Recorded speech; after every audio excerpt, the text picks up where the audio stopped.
baby, don't forget the floor is yours. Yeah, baby, I mean the floor is yours. If it come down to the floor is yours, let me show you how I prove the floor is yours. The floor is yours. The floor is yours. The floor is yours. The floor is yours. The floor is yours. The floor is yours. The floor, yeah, the floor is yours.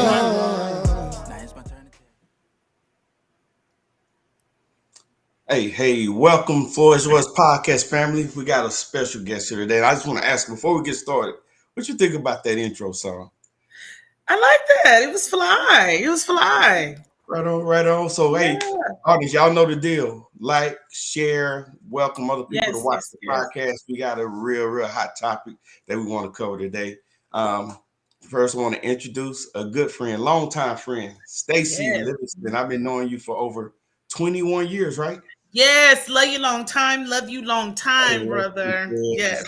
So a lot of people don't know that you started out in the mortgage industry.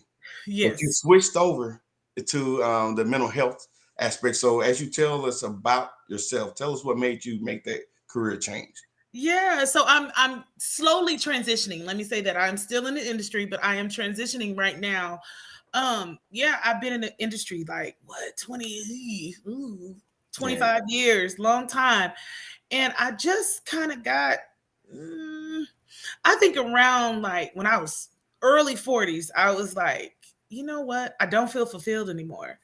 And I was like, you know what? I don't know, Lord, what is it that you want me to do? I want some purpose in my life. I felt like, I was doing good things, but I just didn't feel like I was fulfilling a purpose, right? Yeah. So I'm like, okay, I began to pray about it. And I'm like, okay, guys, show me what you want me to do. I have no clue. But before I leave this earth, I want to say that I fulfilled some type of purpose, something. Yeah. And so mental health came into play. And I was like, oh my God, I think I want to be a therapist. I think that's my retirement plan. I want to retire. This is what I want to when I transition. This is what I want to do. I want to help people, particularly our people, the African American community, because there's so much trauma and tragedy in our community. Even, me growing up having trauma as a kid that really wasn't dealt with properly, right? Yeah. And so we grow up as these adults with so much stuff, right? Yeah. And then we got to try to figure out the stuff as adults, parents, whatever. And it's difficult. Yeah. So back in 2020, crazy thing, or was it? Oh, it was 2019. I decided to apply to this program. And I was like, I don't know. I had to go interview. I was like, you got to interview just to go to this program in college? I didn't understand like that, Come to find out, I think it was like 300 people that applied to get in the program. They only accepted 90 something. And I was one of the 90 something. Wow. So I was excited about that. Yeah. So start. Mm-hmm. Go ahead. No, I was just going to say that's dope. And I was listening to you say that, as we were young, we had, experiencing all this trauma, and we're taking it to our adult year. And I just think about myself, a lot of stuff we normalized and then we called it that we're Black folks, man, we don't crack and we don't falter and we're used to the drama. And it's I don't think you can put it, let me put it this way. It's just the wrong way of thinking. It makes us put our trauma on other folks and hey, you need to take it on and normalize my bad behavior as well. Would you agree with that? Absolutely. Oh yeah, 100% agree with it. You know how it was back in the day. Only white people crazy. Yeah. No. Now we crazy too. Yeah. It just looks differently with us, right? So Yeah. Yeah. So as we go into this, we're going to start off talking about what the definitions are, and then what they actually look like in relationships. Because you can give the textbook definition, but I think for me it works better to know what it looks like. So you want to start off giving us the definition of which one, trauma bonding or codependency? I think we should start with codependency. Okay. Yeah. So what you got? So codependency, you had the definition, remember?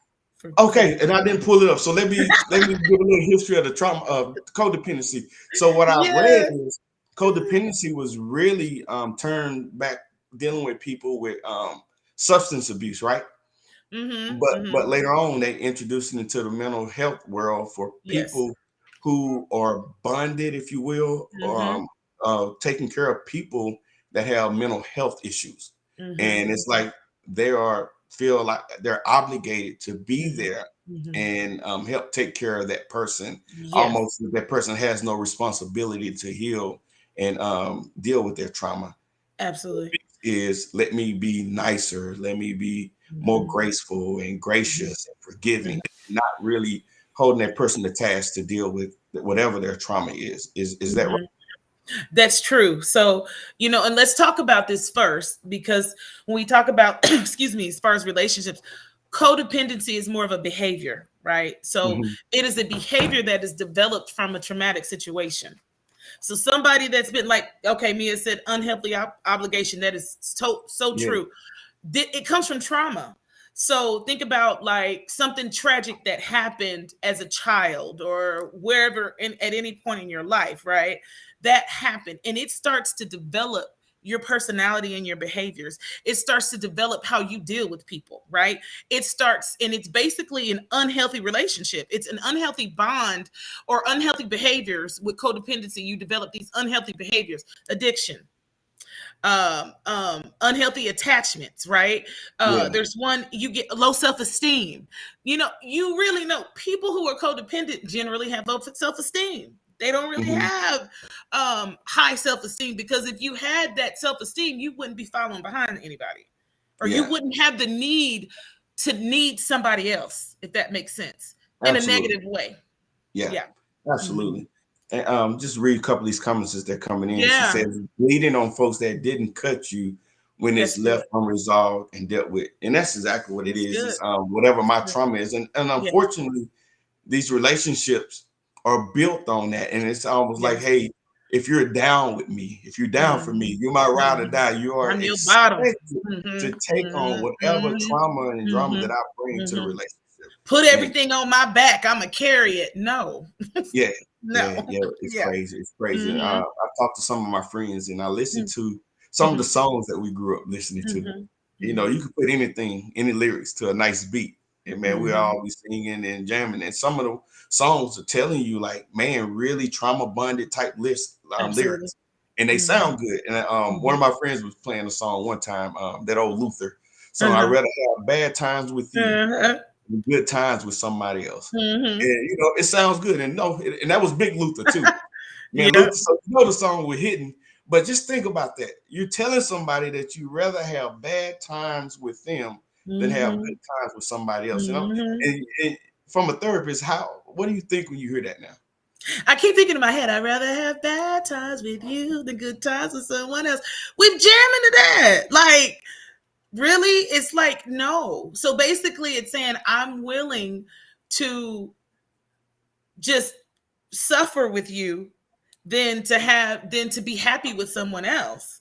That's Yeah, what it's saying. Like, I want to suffer. Like I feel like I deserve to suffer. When you look at it like that, what do you think has happened to somebody that feels like they deserve suffering? They don't right. deserve happiness. Yeah, You know, that's real. And I'm thinking like how shocked or low your self esteem has to mhm, be to absolutely. say that I deserve what the worst of you, and that's Mhm. love. Somehow that's love. Mhm. And you know what, too? When I now that I think about the lyrics, it's also that undying loyalty. That, oh, I got you. I am there for you. I'm your ride or die, like you said. That undying loyalty. I want to show you so much that I'd rather be miserable with you than be happy with this person. You think about Hey, that, will you substitute the word with miserable like that? yeah. Maybe different I'd rather context be miserable with you. with You you. know, you're like, They're happy with wait a somebody minute, else. Luther. Wait a Wow. minute, Luther. What was you really saying? Yeah, yeah. Yeah, What's really yeah. going on? So I want to do one more comment from Mia, and then we're gonna go Okay. to a video and start talking Okay. about some of the characteristics. So she says, "Give and give until you're depleted and can't break the cycle of being over extenuating caregiver." Wow, Yes. it's a caregiver, Yes. right? And I think Yes. that's something specific Yes. to what codependency is, right? Mm-hmm. Mm-hmm. It is. Yeah. That's So, good. That is really good. Yeah. okay. So I'm Because you're putting your go ahead, finish I was while I just get gonna this say, video. you're basically, like she said, you're putting your needs before somebody else, like in an unhealthy way. You're willing to go without emotionally, whatever it is that you need, physically, spiritually, to just to show somebody else how much you care for them. Yeah. And the crazy thing is, that old analogy, you can't pour from an empty cup. So if you're not Absolutely. getting fulfilled, but you're constantly pouring, eventually Yes. you're going to run out, right? Yes. So, Yes. hey, let's go to this video right here. It talks about the definition, and then we're going to stop after the first Okay. characteristic. So, Okay. Hey, welcome back. There has been a huge decline in mental health around the world, which is why we're so committed to creating more content than we ever have. Thanks for being a part of our journey. Do you know what it means to have a trauma bond with someone? Most people would wrongly assume that this means bonding with someone over shared trauma. But actually, trauma bonding is a defining characteristic of many toxic and abusive relationships. And it's often the main reason why we might find ourselves unable to leave them. A trauma bond refers to the deep emotional attachment one might feel towards their abuser, and it's more likely to develop in those who have a history of abuse, exploitation, or emotional codependency in their past relationships. Trauma bonds can easily be mistaken for feelings of love and commitment towards another person. So with that said, here are some signs to look out for that tell you if it's not actually love that you're experiencing, but a trauma bond. Number 1, the other person is outwardly charming. Of course, if given the choice, no one would willingly choose to pursue a relationship with someone who acts abusive towards them. The problem is, however, that toxic relationships don't start out that way. And it's usually only when you've already experienced the abuse that you start to realize something is wrong. You might develop a trauma bond with someone if they are outwardly charming, sweet, caring, and seem trustworthy to you. So that one was particularly troubling for me. So, Mhm. like she said, who's going to go with someone or be interested in dating someone who's don't have some level of charm? Right. But now you tell me that that's a sign that Mhm. you could be getting into a trauma bonded relationship. Yeah, think about that. Abuser. So I run a few groups in my internship currently for domestic violence and sexual assault, women, victims, and abusers are number one. The number one characteristic of an abuser is they're charming. Wow. That's the Wow. number one characteristic. Yeah. But we It don't makes want to make them people think that everybody that's no, charming is no, is no, an no. Is an abuser. abuser? No, we're not saying Yeah. that. We're just saying the number one characteristics of an abuser in their abusive relationships, they've been charming. Like Yeah. they're charismatic, kind of like a narcissist. They're very Yeah. charismatic. You think until you really start to get to know the person. Yeah, Yeah. and So yes, give we're us an example, like for what's something that can be like overly charming. Oh gosh, just think about somebody that's charismatic, that, oh honey, you're so beautiful all the time, that's giving you these good compliments all the time in the beginning. Okay? Then it's gonna change. But in the beginning, to reel you in, oh my gosh, I love you so much, you're so beautiful, everything, supportive, all of these words, right? These Yeah. things. Was I like what Ivo said. She says the video Yeah, saying that the game is a sign of abuse or predatory nature in partner. And it is, right? it could be. It could be. It could be. Shooting straight game at you, Red and I flag. yeah, Mhm. yeah. So It's a again, red flag. Yeah, it's a red flag for you to be. Hold up, wait a minute. Let me think about this real quick. Let me look at these signs. Okay. Now, if somebody is truly charismatic and loves you and all of those things, that person is not going to change. We're just saying that in the beginning, in these relationships, that type of person, they're going to be like that in the beginning, but they are going to change. yeah. All of that is going to stop. Yeah. And sometimes we go into relationships, we putting our best foot forward. So, again, you don't want to, automatically, write somebody out because they're Absolutely. charming and they're considerate and they're Mhm. nice. But when Mhm. they're charming to a point, and I think I heard the term love bombing. Yeah. And I think No that's where bonding. you really need to just take heed when people are overly giving. Mhm. And then it's not that just they're overly charming. I think they become pushy with it too. Would you agree with Yeah. that? Yeah. Yeah. Yeah, I do. Yeah, and that's part of that control. That's Yeah. part of that trying to get you to buy in. Yeah. And I'm hit Mia, she got another good comment. She said, Okay. unable to let your no be no when it comes to establishing healthy boundaries. That's Yes. another one right there. We That's have to really good. unlearn that and learn to allow your boundaries be Yes. just that without feeling the need to over explain your stance. Yes. Yeah. Let your word be your word. Let it be what it is. Yeah. Yeah. Absolutely. And so that's even in the beginning, I know again in a world where we want someone that's charming. And, Mhm. and Mhm. they're overly doing it, and Mhm. guys or the girl putting their best foot forward. Mhm. It sounds almost what's the word I'm looking for? Like, and not productive. Yeah. If you're telling them like, Counterproductive. oh, I don't want Counterproductive. you to take me out, yeah, Mhm. counterproductive, Mhm.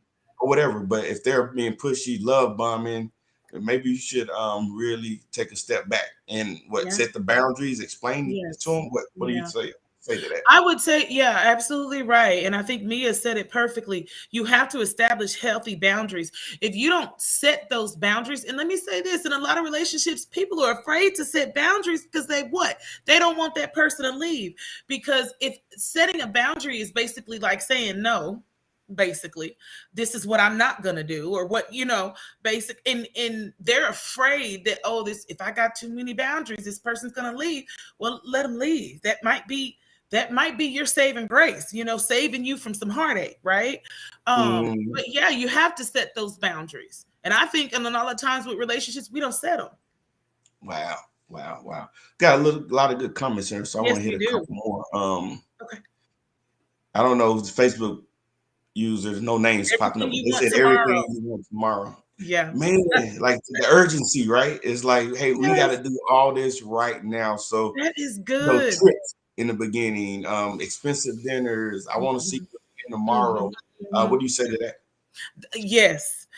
Let me just say something. I'm going to be vulnerable here and be honest. I've been single a while, and I don't really date. Like, I haven't been dating. I've been in school. It's just been a lot of things by choice, because the last situation I was in, it was just not really, it was that same situation, right?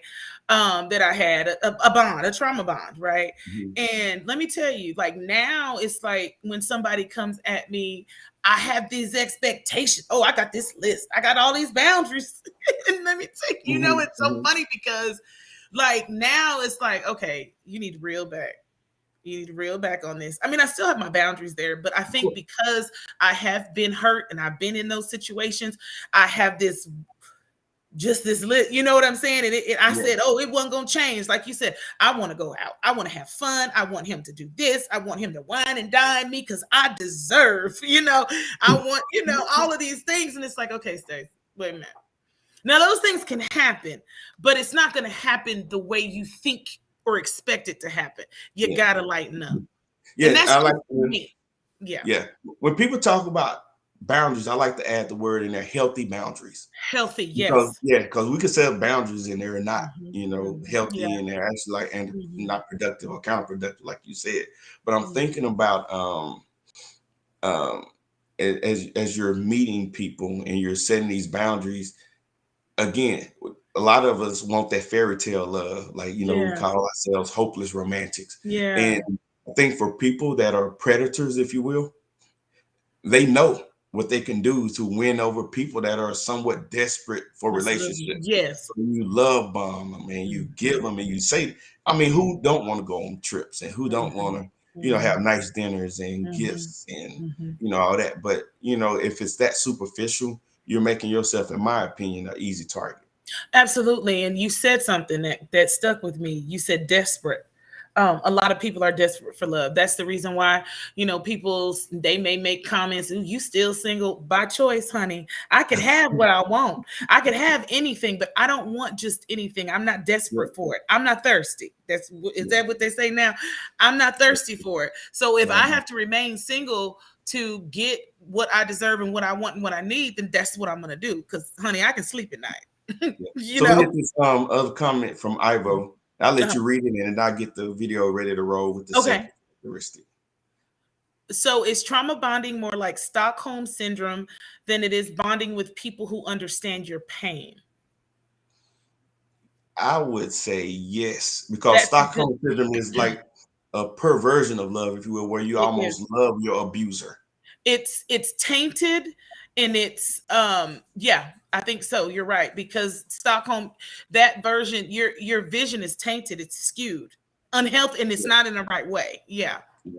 Yeah. Hmm. Yeah. So let me play this and then we'll get back to some of these comments Okay. right here. Okay. Hey, welcome back. Their main reason trauma bonds can develop in those who are Sorry, unable y'all. to leave them.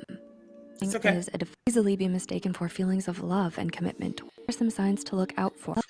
Would willingly coming. Here we go. relationships don't start out that way. And it's usually only when you've already experienced this wrong. Outwardly charming, sweet, caring, and seem trustworthy. Okay, here we go. Okay. But don't be fooled. There might be something more sinister lurking beneath it all. Number 2, they are emotionally unpredictable. You might be asking yourself, why don't people just leave the relationships once they realize that it's unhealthy for them? But the trouble is, it's a lot harder to spot trauma bonding when it's up close and personal, compared to if you just saw it happening to someone else. This is because abusive partners can often be emotionally manipulative too. They might abuse you and devalue you only to shower you with kindness, apologies, and promises to change the next day. This serves as positive reinforcement to make you second guess any thoughts you might have of leaving them. Number 3,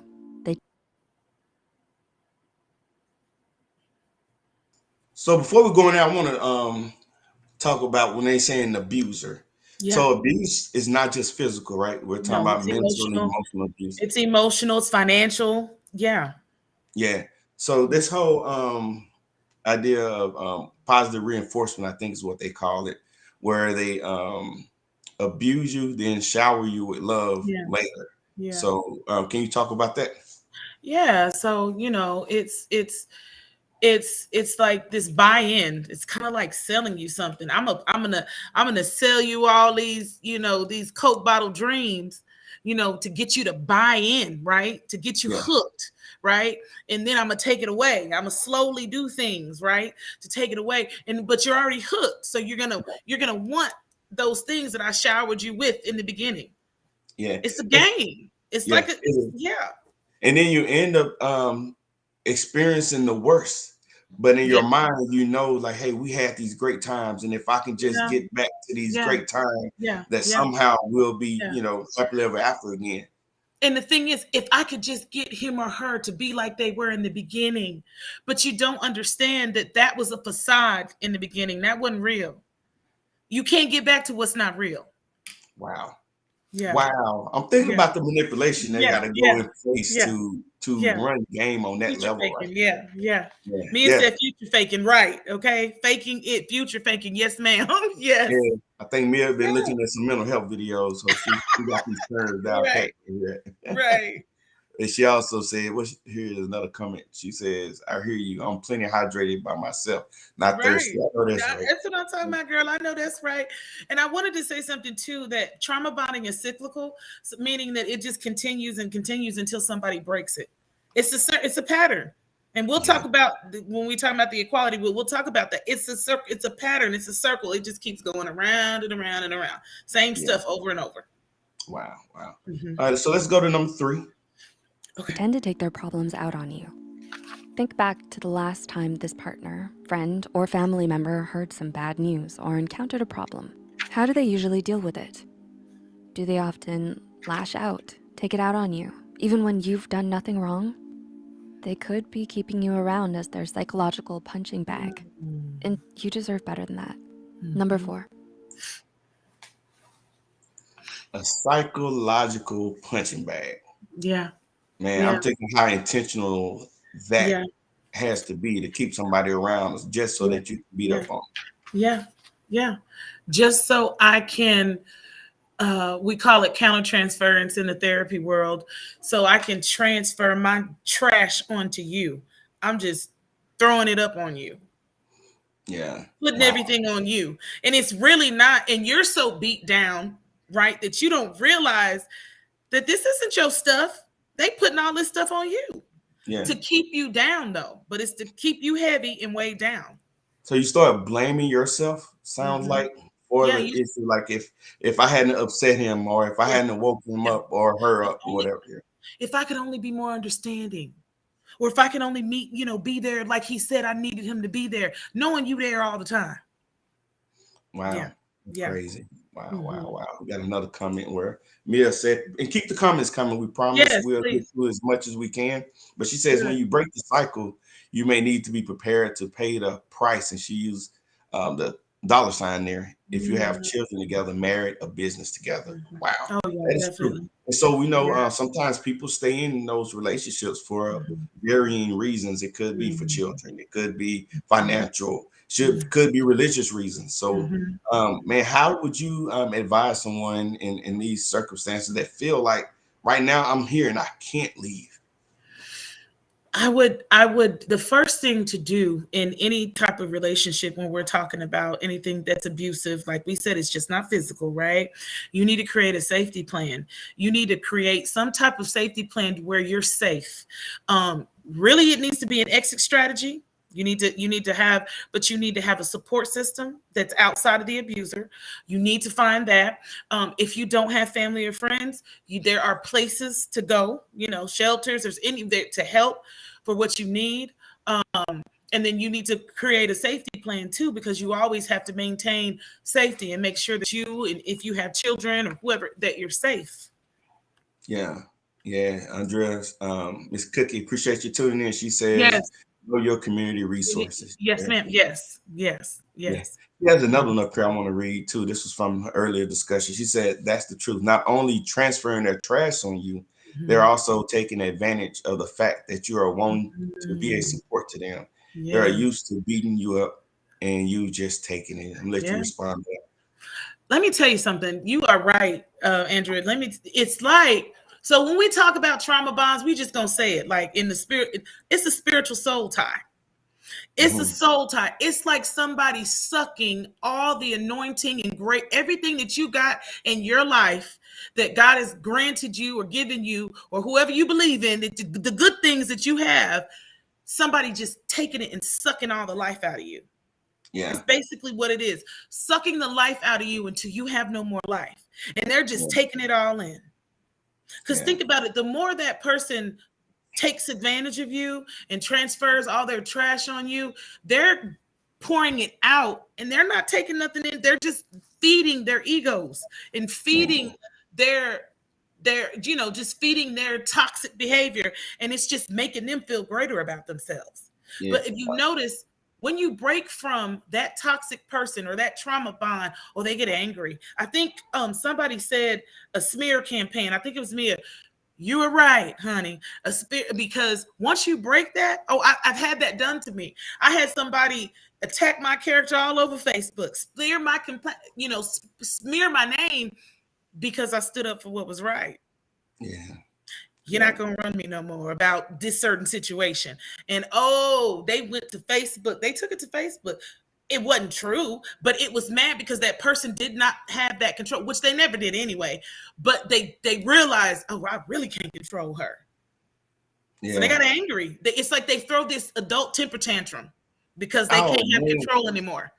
And I think that's a true definition of the behavior, a temper tantrum. When you think about 2 and 3 year olds, how they act, not like 4, 5, 6 year olds, because they're a little more mature. Yeah. But that 2, 3 year old toddler literally having a temper tantrum. That's what it seems like. You can't get what you want. Yeah, absolutely.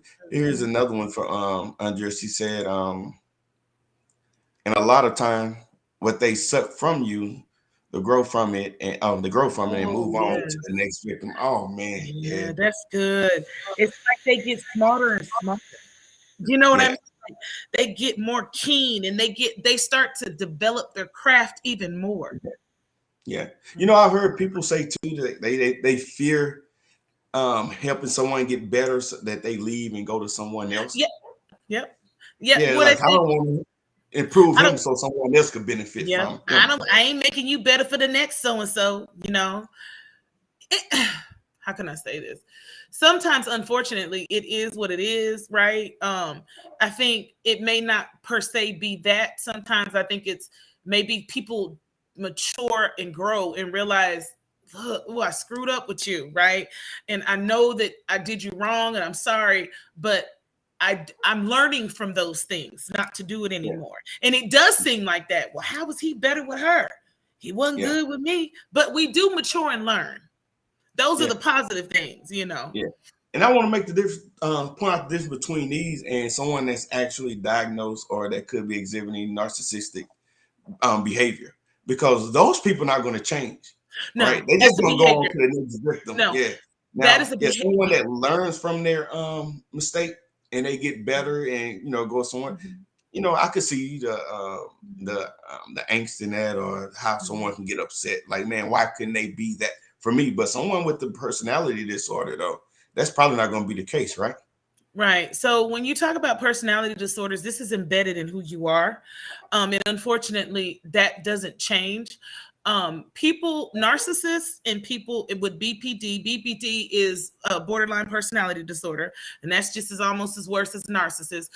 Basically, borderline personality people are people who they have a lot of relationships and they start to manipulate them. They do have narcissistic qualities, but they start to manipulate things.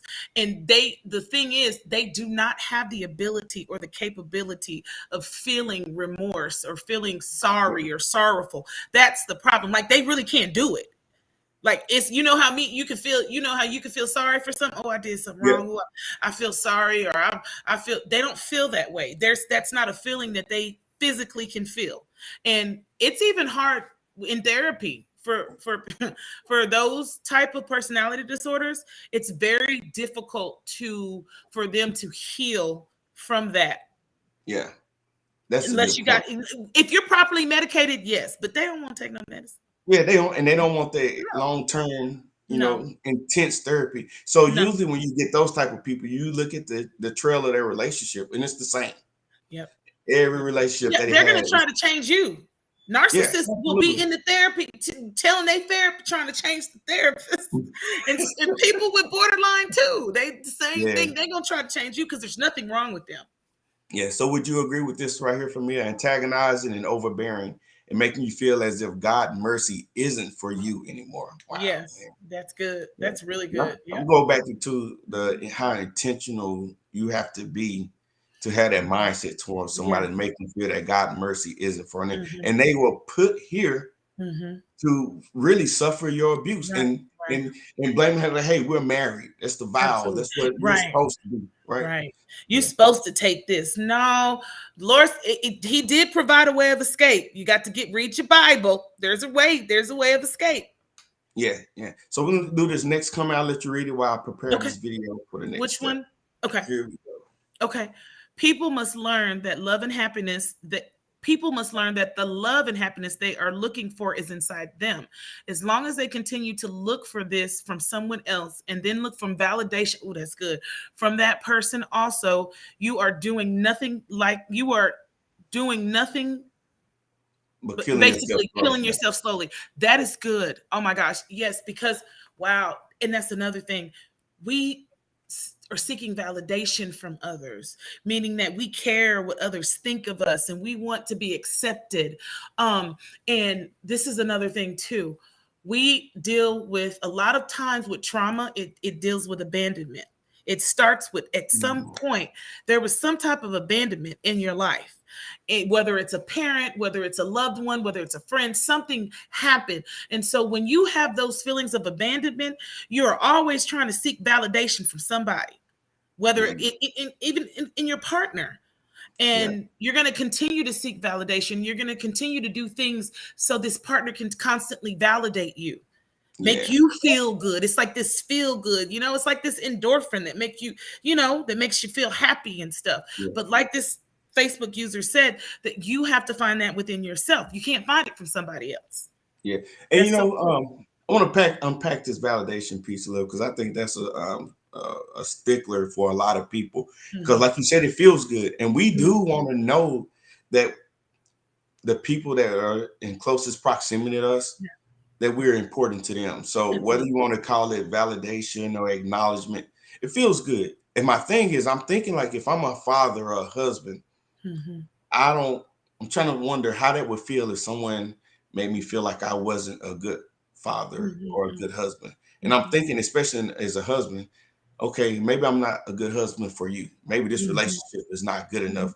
But Mm-hmm. I think if I'm seeking validation from someone at some point, that can get unhealthy because I Mm-hmm. think I need to be able to self-regulate my own Absolutely. worth and my own value. Yes. Yeah. And that's all self-esteem, right?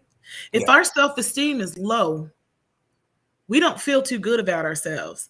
So the more validation that we get, or that's the more we're going to seek it, because we want somebody to tell us to make us feel good, because our self-esteem is so low, we can't tell ourselves, we don't believe that in ourselves. So we want to hear it because we can't think about it. We can't do it for ourselves.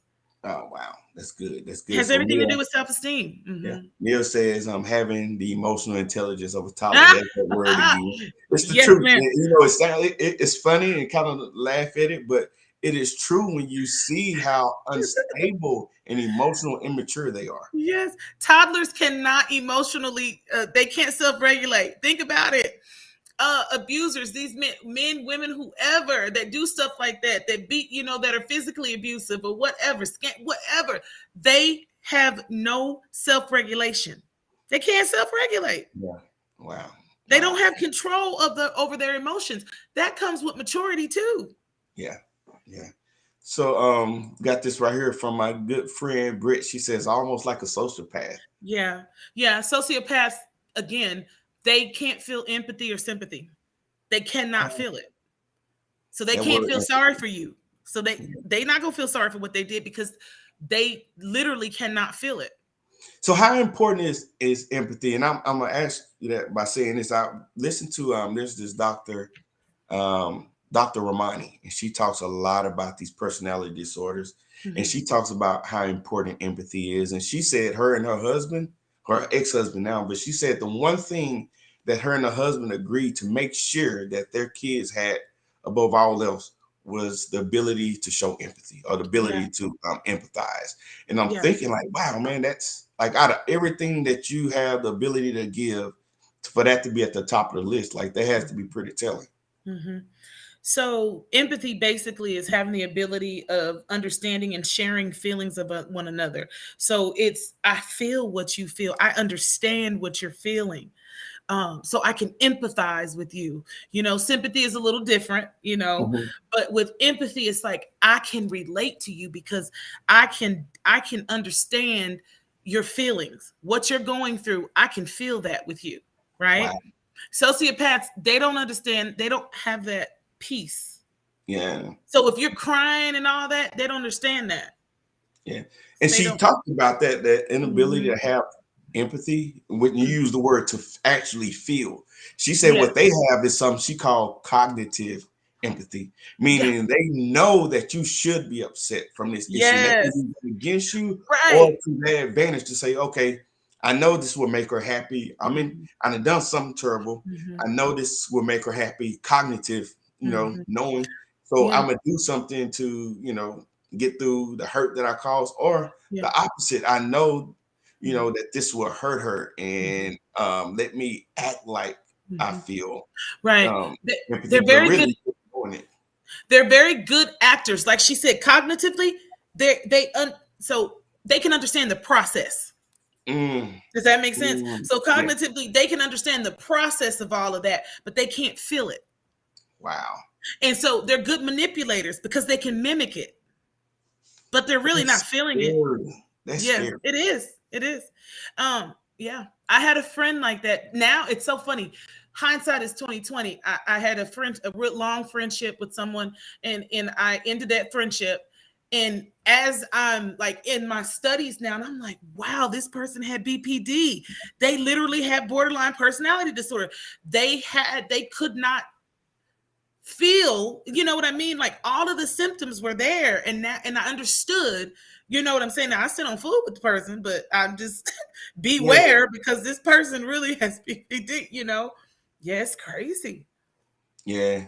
Here's a good one. She said, and then empaths end up trying to solve the world's problem and heal broken people. But when it's channeled to the wrong personality type, Yeah. it can be treacherous. Oh man, to Oh, say that the is least. so good. Yeah. Yeah. That is that statement right there. Oh my goodness. Yeah. I think Yeah. when they go out, these people with these what she call them, the maladaptive Mm. personalities. So The I've been reading. maladaptives. Yeah. Yeah, Yeah. The they maladaptive seek these type of people that are empaths, that are caring, and that are empaths. Yeah. loyal. Right? Because you know they're gonna go for bat. They're gonna go to bat for you. They're gonna Yeah, stand for you. They're gonna do all these things, and you just gonna suck the life out of them. man, that's scary. That's scary. It So is. Teresa, appreciate you tuning in. She says we live in a Yes. world of me. So people who don't have Mhm. disorders lack empathy because Mhm. kids are not raised with it. You're Uh, right. yeah, That's that's good. good. That's good. Yeah. Mhm. So we're gonna go to number 4, and then we'll get ready to wrap the show up here. Okay. They isolate you from your loved ones. Some people might think it's sweet to have someone who wants them all to themselves and gets jealous of those you spend your time with. But there's a difference between loving someone so much you want them around all the time and actively working to isolate them from the other important relationships in their lives. Does this person get mad at you for spending time with anyone who isn't them? Do they try to control who you're with or ask you to distance yourself from your friends and family? If the answer is yes, then that's as clear a red flag as any. Number Woo wee. Yeah. Classic. Isolation, right? I Mhm. want your time, and it's not that I Mhm. just want your time, but I don't want you to spend time with anyone else. Mhm. Mhm. Yeah. Mhm. Is that me with an echo, or you heard something talking? Oh, is it an echo? Hold on. Yeah. Let's see. Hold on. Okay. Is it good? Yeah, it went away. So Okay. yeah, It let's went away. talk about Okay. that. I think some people call it triangulation or whatever, but Yeah. whatever it is, they're trying Triangulation. to isolate you. So let's talk Mhm. about that. Oh my. Yeah. So, you know, an abusive person or a controlling person, right, is going to let me talk about. Hold on. I'm just gonna bring this up. I said, like, we talk about this power and control wheel. This is Mhm. good. This power control wheel is it starts with the coercion and threats, intimidation, emotional abuse, isolation. So that definition, controlling what she or he does, who he or she sees and talks to, what she reads, where he or she goes, limiting outside involvement, using jealousy to justify actions. I love you so much. I don't want you to be with nobody else. Do you have to go to your mama's today? You know, or do you got to go see your kids? That. Yeah, Wow. eventually you won't have anybody else. Yeah. And another way I've seen it done too is they go to your friends and your family and Mm. tell a story to make you look like the worst person on earth, to have them, your friends and family, back off from you. So That that's smearing another way that they campaign. try to, yeah, Yep. use That that to try smear to campaign. isolate you as well. Yes. Yep. Yep. Lying on you. Just Yeah. attacking your character so nobody wants to deal with you. Yep. Yeah. Yeah. Subtle isolation. Yes. And it Yep. really is really effective when you got a person who's private, who try to keep other Yes. people out their business. Yeah. So they will, isolate themselves just to Mhm. try to keep the drama from Right. feeding into friendships at work, Absolutely. at Absolutely. church or with other family like Absolutely. that. Yeah. It's so dangerous. Oh my goodness. Yeah. So And I'm dangerous. thinking like how, again, the word I was using earlier, how intentional you have to be. Like, it's not just I made a mistake. Like, this is intentional. I'm Hmm. intentionally trying to Hmm. isolate you Oh yeah. from your friends and your family, and control who you spend time with and how much time you even spend with them. And if I'm not there, you can't even go. Or guess what, I'm going to go and make your time so miserable that you're Mhm. going to leave or not go again on your own. Yes, and the thing is, it's so that it's all about I, the person that's that's doing it, the abuser, the antagonizer. It's all about me. I want you to myself, because let me tell you something. If you're around other people and I can't control that, you might leave me. You might get too smart and you might leave me. You might start listening to things and I might lose control. That's what it's about. I got to keep the control. Yeah. Yeah. So I'm gonna go. We got some. I'm gonna show that wheel that you were talking about. Yes. You want to talk about some of wheel. the how to resolve some of these issues or some ways out. So let me put this up. Uh-oh. Where is it? Here we go. Okay. Yeah. So we want to talk about. So this is the equality wheel. So this equality wheel is basically trying to move past trauma bonds and traumatic, relationships and all of those unhealthy, toxic bonds, right? And so it's basically about nonviolence and equality. So instead of power, control, and coercion and threats, we have negotiation and fairness. In a healthy relationship, you should be able to seek mutually satisfying, resolutions to conflicts. You should be able to basically, you got to be able to self-regulate in healthy ways, right? Because we talked about that, and have a positive. You have to have some sort of emotional regulation to where, okay, hey, I want to lose it, but I can't. No, we got to realize, okay, we got to negotiate, right? Non-threatening behavior, right? Not trying to bully somebody or make somebody feel, that you have something over them, or you trying to, bully them. You want to have non-threatening behavior. You want to have respect. That's all another thing. We got to have respect for one another. We got to be able to listen to one another. No, not judging one another. Trust and support. You got to have that. Supporting your partner's goals and having trust in them. Honesty and accountability. That's to me the number one. You got to be honest. Be accountable for your actions. If you know you screwed up, you messed up somewhere, you need to be accountable for it. I think about that one right there, and I know, like, if you're living a lie or not being truthful about a situation, what's the old thing? You tell one lie, or you're not truthful in one situation, then it just it's a domino effect. You got to keep lying, and you're never going to accept responsibility. But at some point, you gotta be held accountable for what you did. You gotta be like, yeah, I was lying. And if you want this to work, right? If you want it to be positive, right? Responsible parenting, shared responsibility, and that's mutually agreeing on a fair distribution of work.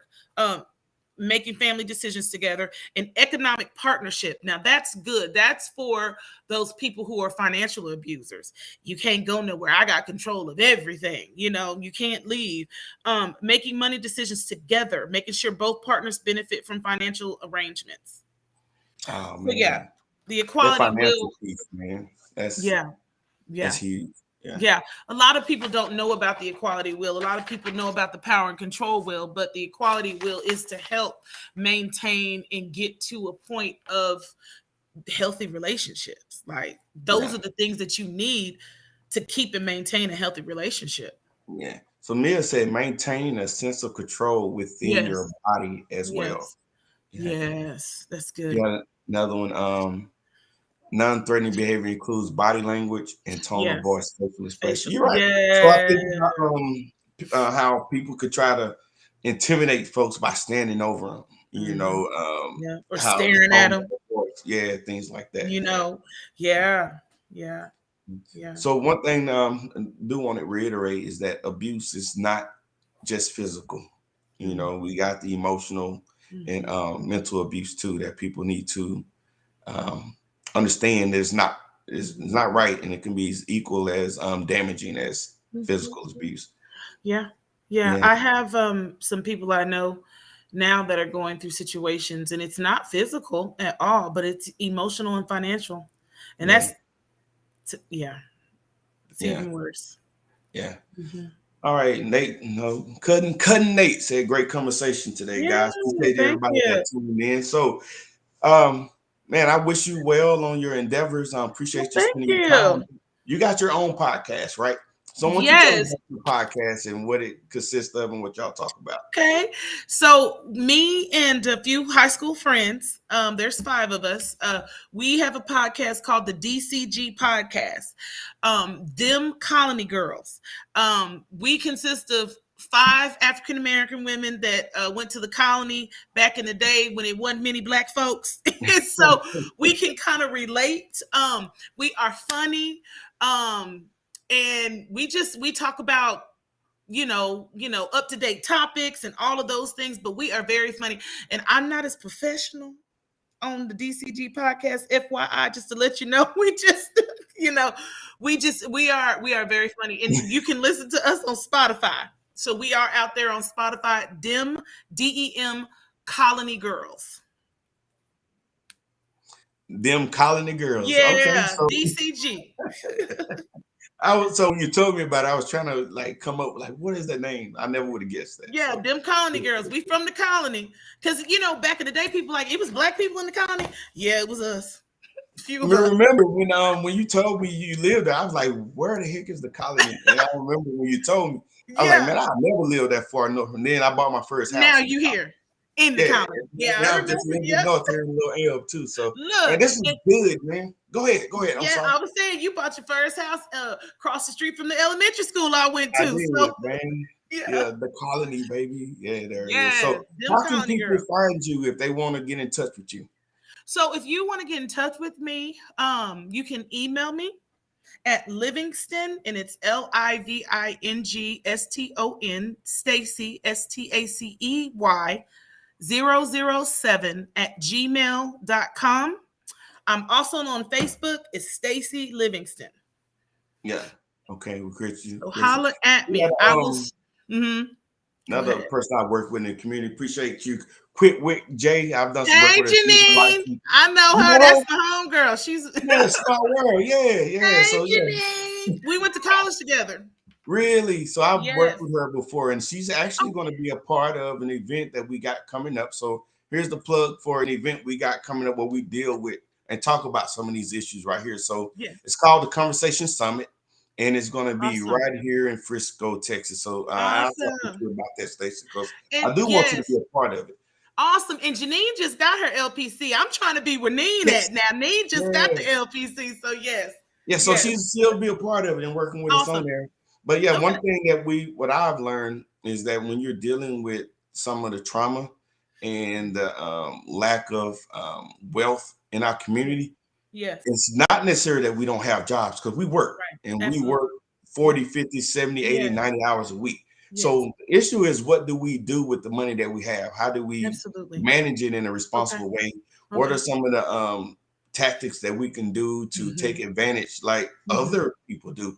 So we're going to talk about entrepreneurship and not, when you get in your 30s and 40s, which there too, but we want to hit people early when they're kids, and kids are some of the most creative people, or they're most creative early on, when their mind hadn't been tainted with the limitations on what you should and should not do. So we want to allow them to be expressive and come up with their own ideas of how to start their own businesses. So we're going to do a pitch contest that weekend and allow people to pitch their ideas to a panel of judges.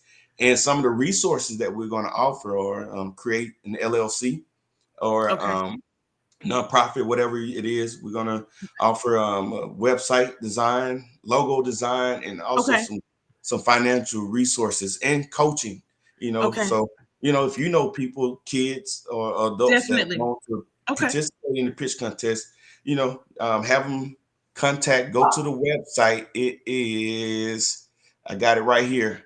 Okay. Let me write this down. theconversationsummit.com. Okay. Perfect. Yeah, and it's March 17th, 18th. It's right here in Frisco at the Convention Center. We have a play that Friday, and we're going to promote. That play promotes healthy dialogue between parents and kids. So we are trying to deal with those traumas early on, or at least stop performing. Hopefully. But it's an event-filled weekend. We have the mayor of Little Elm, Curtis Cornelius. Yes, I know.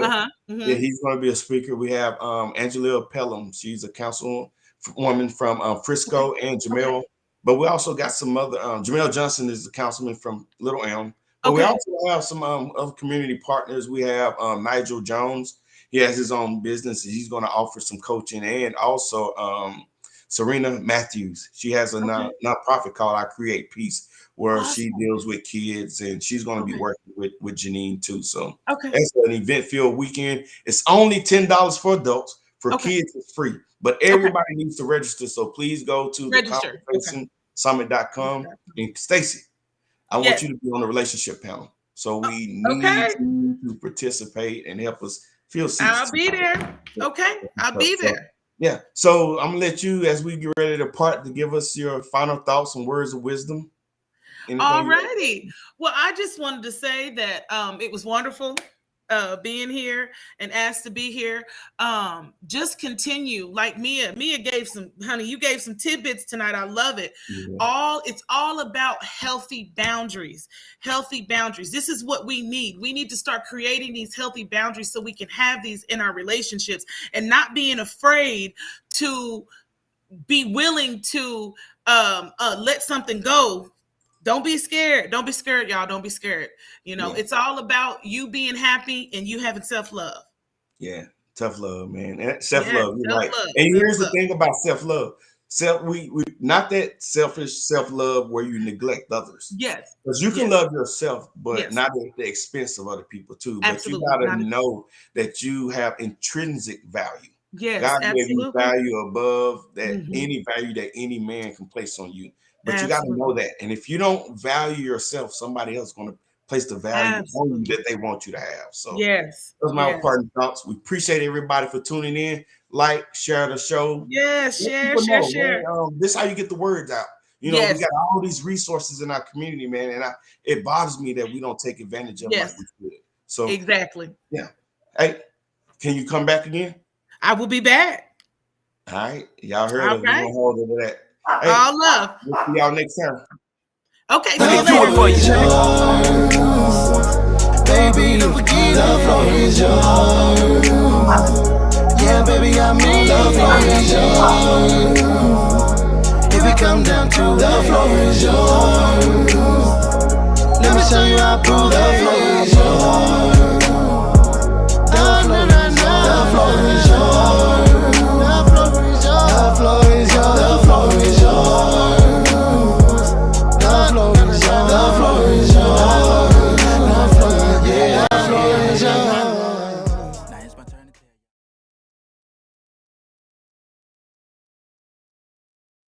We're off, right? We're not live no more?